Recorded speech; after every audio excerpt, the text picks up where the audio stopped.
Si vous êtes en train de regarder cette vidéo avec un chiot qui vient de faire pipi sur votre tapis pour la troisième fois de la journée, rassurez-vous, vous n'êtes pas le seul.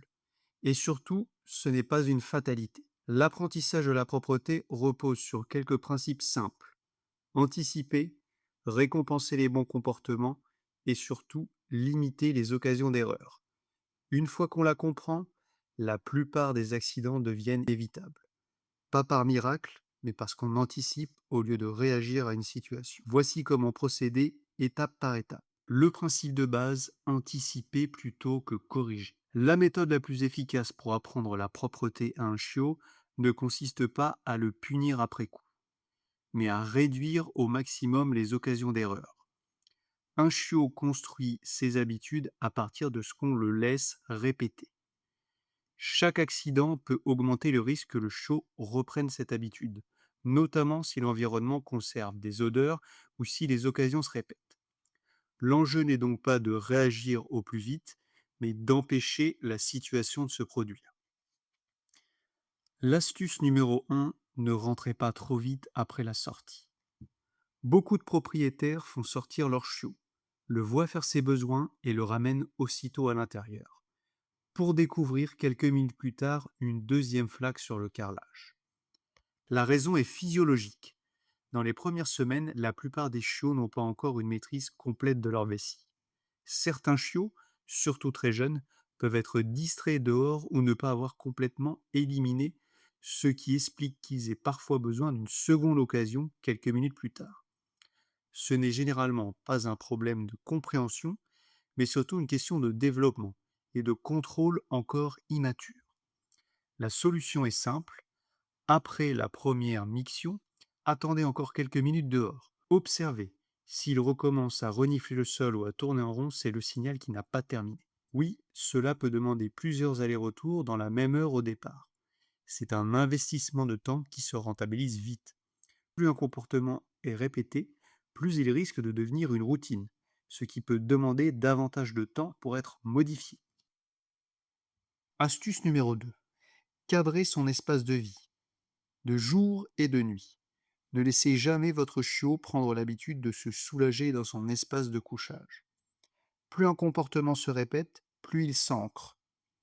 Pour éviter cela, une règle approximative souvent utilisée consiste à calculer la capacité de rétention de la manière suivante.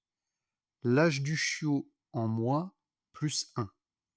Un chiot de 2 mois tiendra donc en moyenne 3 heures maximum en journée. À 4 mois, comptez plutôt 5 heures. Chez un chien adulte et en bonne santé, plusieurs heures peuvent être possibles, mais les besoins varient fortement selon l'individu. C'est une moyenne, ce n'est pas une règle universelle.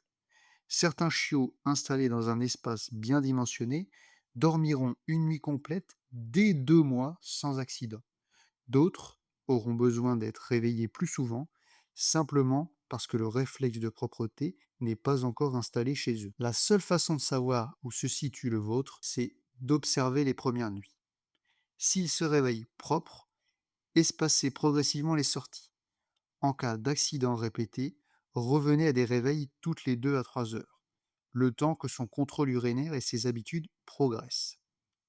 Pour la journée, privilégiez un espace confiné et sécurisé, un enclos ou bien un parc à chiots, plutôt qu'un accès libre à toute la maison. Cela permet de garder un œil constant sur lui et de repérer les signaux avant l'accident plutôt qu'après. Une caisse peut aussi également convenir, à condition d'être correctement dimensionnée. Une caisse adaptée doit être suffisamment grande pour qu'il puisse se lever, se retourner et se coucher confortablement, et de n'y laisser le chiot que pour des périodes très courtes. Elle doit toujours être associée à quelque chose de positif, jamais utilisée comme une punition ou une solution de facilité pour l'isoler des heures durant. Ce n'est cependant pas un passage obligatoire, un enclos fonctionne tout aussi bien.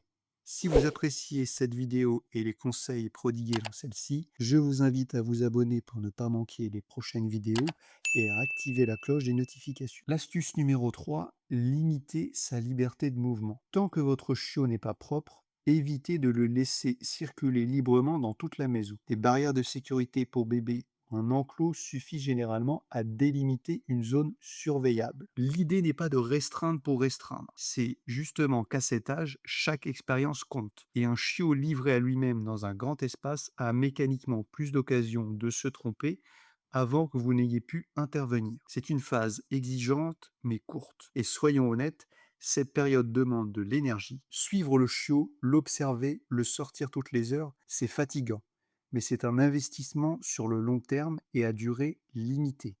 Plus la vigilance est forte au départ, plus l'apprentissage se stabilise vite.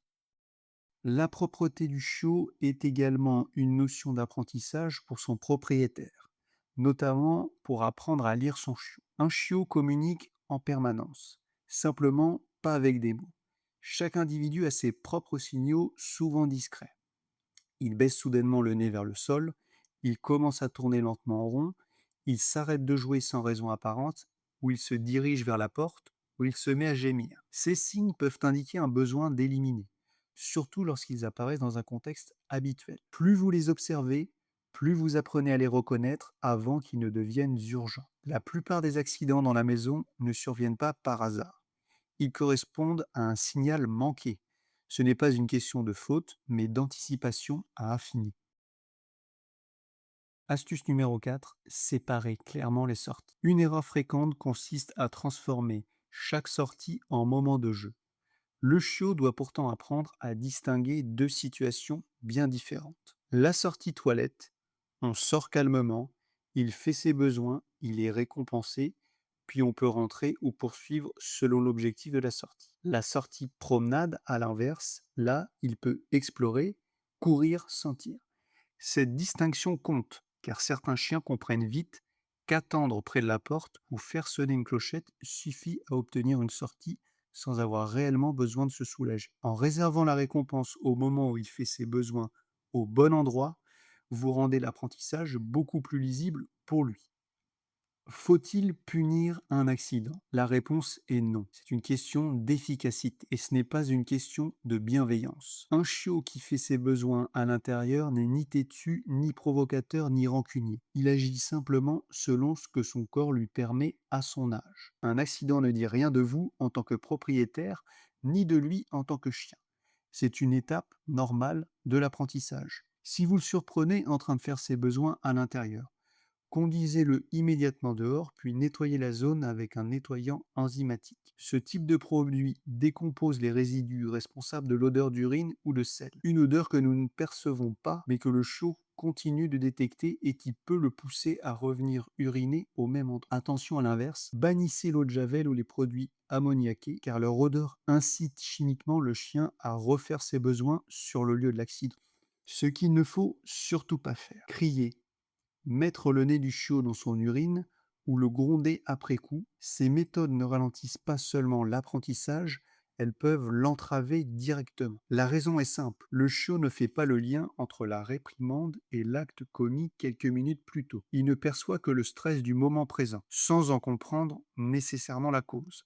Un stress important peut compliquer l'apprentissage et diminuer la capacité du chiot à comprendre ce qu'on attend de lui.